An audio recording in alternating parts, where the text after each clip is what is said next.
요한복음 13장 3절부터 7절까지의 말씀입니다. 그리스도의 겸손에 대해서 이야기하겠습니다. 마태복음 11장 29절에서 예수님은 나는 겸손하고 온유하다라고 말씀하셨습니다. 예수님께서 하셨던 모든 태도에서 예수님의 겸손이 드러납니다. 그러나 특별히 오늘 읽은 말씀에서 예수님의 겸손이 더욱 잘 나타납니다.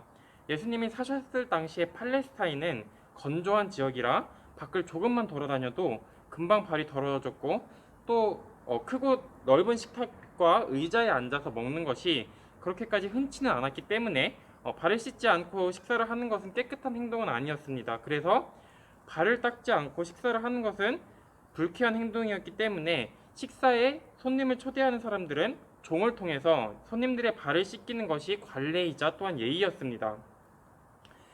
제자들은 예수님과 3년 동안 같이 동행했고 가르침을 듣고 또 예수님의 수많은 기적을 보았습니다. 그들은 예수님에 대해서 많은 경험을 했고 그들의 믿음 또한 많이 성장했지만 그들의 성품은 그들의 믿음만큼 크게 성장하지 않았습니다. 그래서 예수님이 자신이 사람들에게 넘겨져 죽임을 당해야 한다고 말했음에도 불구하고 제자들끼리는 자기들끼리 누가 큰 자인지 서로 다툼이 일어났습니다. 그런 제자들에게 예수님은 종이 해야 하는 일을 본인이 직접 제자들에게 함으로써 겸손이 무엇인지를 그들에게 보이십니다. 예수님을 통해 알 수 있는 겸손한 사람의 특징은 겸손한 사람은 자기 자신이 어떤 존재인지를 생각하지 않습니다. 미국의 유명한 목회자인 존 파이퍼가 말하기를 이 세상에서 정말로 놀라운 기쁨의 순간은 자기 만족의 순간이 아니라 자기 망각의 순간이다 라고 말을 합니다. 겸손한 사람은 자기 자신에 대해서 크게 신경 쓰지 않습니다. 자기 자신을 신경을 쓰는 것이 아니라 자기 자신보다 위대하고 아름다운 존재를 예배하고 헌신할 수 있는 사람입니다. 예수님에게는 자신이 하나님의 아들로서 그 땅에서 당장 직접 받아야 되는 사람들의 예배와 존중보다 자신을 기꺼이 하나님의 뜻을 따라 십자가의 드림을 통해서 이루어질 하나님의 뜻이 훨씬 더 아름답고 위대했기 때문에 그 심한 고통을 기꺼이 견딜 수 있었습니다. 또한 겸손한 사람은 하나님의 뜻 안에서 인내합니다. 예수님께서 여러 번 가르치고 심지어 꾸짖기까지 하셨음에도 불구하고 잘 깨닫지 못하는 제자들의 모습은 사실 예수님이 보기에나 우리가 보기에나 그렇게 사랑받을 만한 모습은 아니었을 것입니다. 심지어 예수님이 부활하고 나서도 자신의 죽음과 부활의 의미를 깨닫지 못하는 제자들에게 예수님은 미련하고 선지자들이 말한 것을 더디 믿는 자들이여 라고 꾸짖습니다.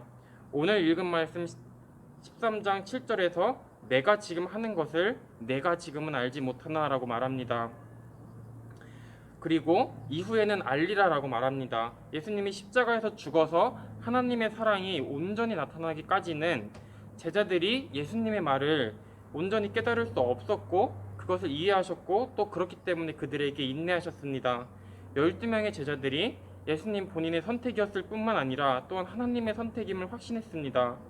그리고 그들을 향한 사랑과 모범된 행동이 결국 열매를 맺을 거라고 예수님께서 확신했습니다.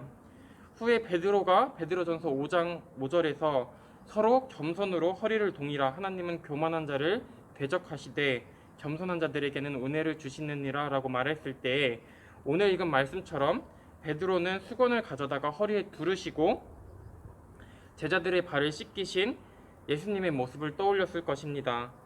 예수님의 겸손은 우리를 구원하셨습니다. 뿐만 아니라 그리스도의 겸손은 베드로의 삶에서도 열매를 맺어서 그가 보고 따를 수 있도록 하셨습니다. 겸손은 하나님께서 우리에게 가장 크게 기뻐하는 미덕입니다. 베드로전서 5장 6절에서 그러므로 하나님의 능하신 손 아래에서 겸손하라. 때가 되면 너희를 높이시리라 라고 말합니다. 이 구절에서 우리는 겸손의 정의, 겸손이 무엇인지를 보게 됩니다. 겸손하신 예수님은 하나님의 뜻을 따라서 제자들을 사랑했고 그들을 위해서 희생했습니다. 하나님께서는 우리도 마찬가지로 하나님의 뜻 안에서 낮은 마음으로 다른 사람들을 섬기라고 합니다. 왜냐하면 그리스도께서도 그 겸손함의 열매를 맺으셨고 때가 되어서 높아지셨듯이 우리도 다른 사람들을 섬길 때 그리스도를 통해서 하나님의 자녀된 우리들도 그리스도 안에서 높아질 때가 있기 때문입니다. 한 주간 하나님의 사랑을 깊이 묵상함으로 그리스도의 겸손을 더욱 닮아가는 저와 여러분들 되기를 소원합니다.